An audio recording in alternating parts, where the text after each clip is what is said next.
I know your family. They might call the cops.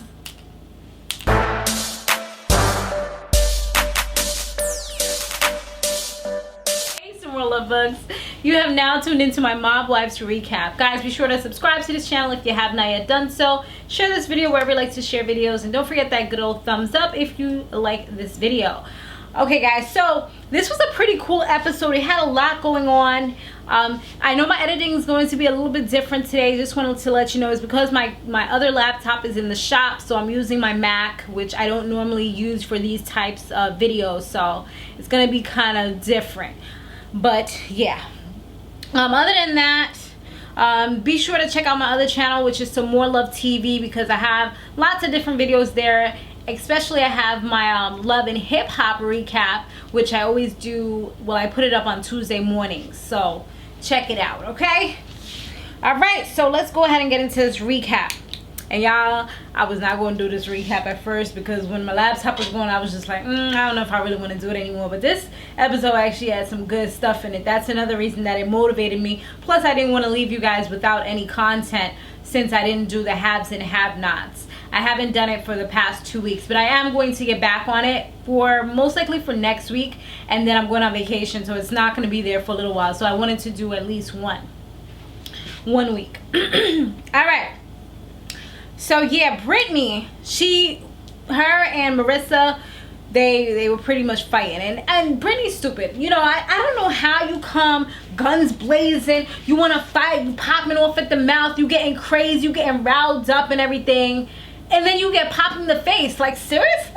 I guess because Marissa's a pretty girl, you know, and you can't always underestimate short people, pretty people, or quiet people, because those be the people that can rock you a lot of times. You know what I mean? So that's exactly what happened. Marissa came, slayed, and snatched from the gods, like she was brought to planet Earth, and Brittany is just like being the loud one, the crazy one, you know, like everybody supposed to be scared of her. Nobody was scared of you, and that's why you got what you got at the end of the day. I mean, at first I wasn't really feeling Marissa's vibe too much, but I did like the fact that she stood up for herself while being fully slayed. You know, she had the model attire, looking like, you know, she's not the type to do those types of things, but then she was about her business at the end of the day. So Karen, she tries to check Brittany and let her know how ridiculous she was looking, because once she got popped, she was just like trying to throw stuff. She's trying to go around the security guards. They wasn't really having that, you know. And plus, this is a venue at the end of the day, so they have their security plus VH1 security. So there was like people posted up like this, like a whole bunch of guys, and she's there trying to leap and jump and pick up some big chest looking thing, trying to throw it at the girl. I'm like, you really trying to catch a case right now? Like, is it really that serious? Like, I don't know why. I feel like she's kind of jealous of Marissa, because Marissa's really pretty at the end of the day, and I just feel like, you know, all the time that she was talking about she wanted to fight so much, it's like, oh, I want to kick her in her face, I want to punch her in her face, I want to do this. Like, why is everything to her face, you know? Anyway, so now, like I was saying, Karen, she's trying to break up everything with Brittany and just kind of check and let her know, like, nothing's gonna happen right now. Look at all this security. And then Drita's like amping her up, like, yo, I hate when people don't let me fight when I want to fight. Like, girl, sit down. You gonna let this girl go away, do something stupid, get locked up, and you're not going to help her. You're going to think about your family and writing your book. But what you're doing is getting her, instigating the situation. So, like I said, Karen is just like, yo, that's it. And then she's like, yeah, let's go to the parking lot. Let's go to the... Nobody's letting them go to the parking lot, especially not VH1, because that's a liability at the end of the day. So, no, it's not going to happen. So, Marissa, she's walking like she's going on a runway or something. And she went to go see Big Ang. She was walking like, sashay, I'm sashing on you.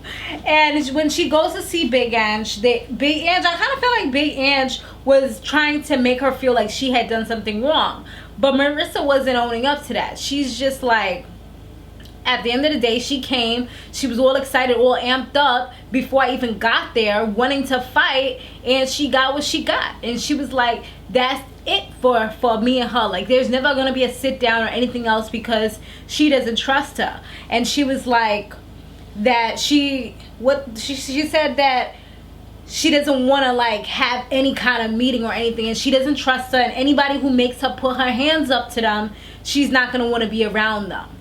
So yeah, that's pretty much it. At the end of the day, it looks like they're not going to have a friendship.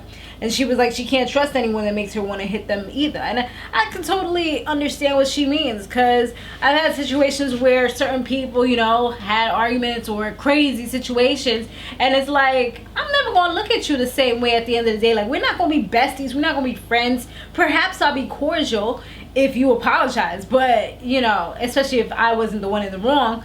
But other than that, like, it's, nah, we're not going to be friends or besties. And you can't really trust that person, because you never know if some situation arises, what's going to happen the next time around. Brittany, her mother, and Drita, they all sit down, have a powwow, like a lunch meeting or whatever, and they are all talking about Karen and how Karen wasn't loyal. Karen was loyal to the other girl, and her mother's all like, oh, but we were supposed to move with Karen to Arizona. That's how close we were. I can't believe she did that. And they were saying, why is it that Karen is trying to blame everything on Drita?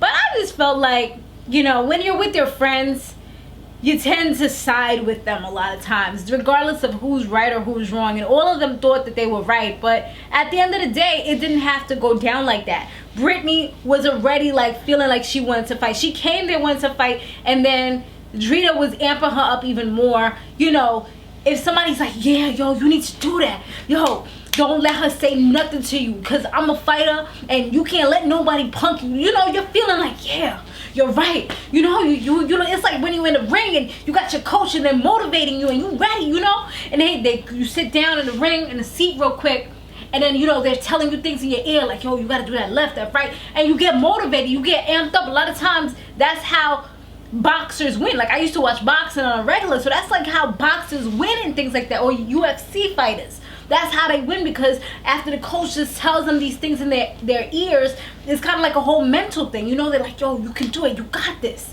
So that's kind of how I felt like Drita was doing to her, really instigating the situation.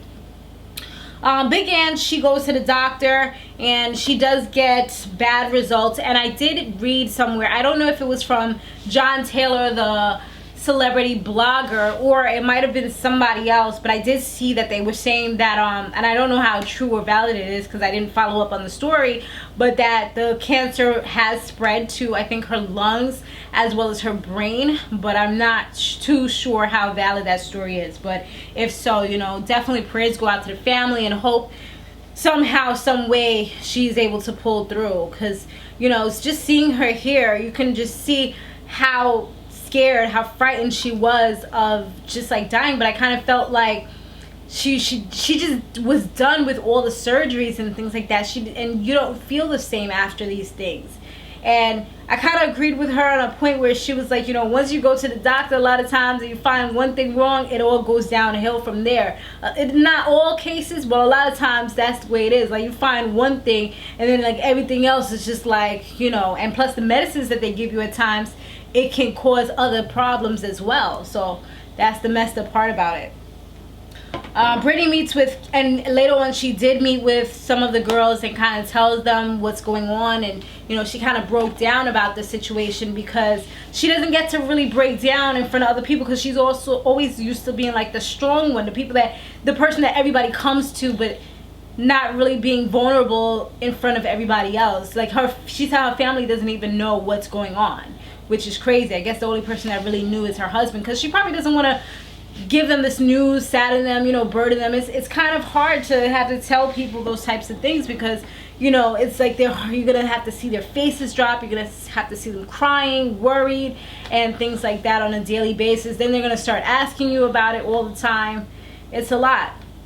Brittany meets with Karen, and she's already like all pumped up, and she said that everybody pumped her up, and then they just kind of like left her to fight. And she was disappointed in Karen and how the situation went down, because she felt like Karen wasn't being loyal to her. Karen just kind of left her there and was more so with Marissa. And Karen's just like, nah, it's that I asked you to respect me and you couldn't even do that. I asked you not to fight, not to do any of that, but you did. And she's like, oh, but she hit me first. No, but you came ready for war. If you coming in somebody's face, like, what do you think? They should just sit there and let you hit them first? If they know it's about to come, they might as well defend themselves.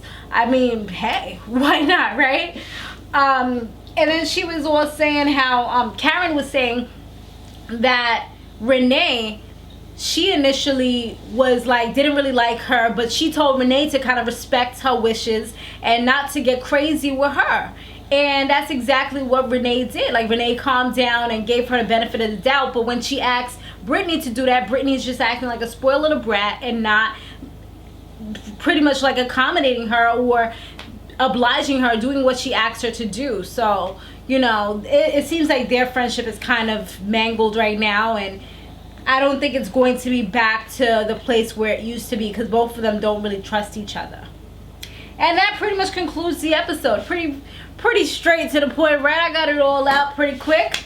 Alright, give me a round of applause. Make sure you thumbs up to keep these videos coming. You know, it's motivation. And comment down below. I might start doing shout outs. I've been doing shout outs on my Love and Hip Hop, so definitely make sure that you comment over there. I just randomly pick people that comment on my video on Love and Hip Hop, and I just do it in the next video. Okay? Thanks for watching, guys. Be sure to stay fabulous, live free, and soar limitless. I'll see you in the next one. Laters.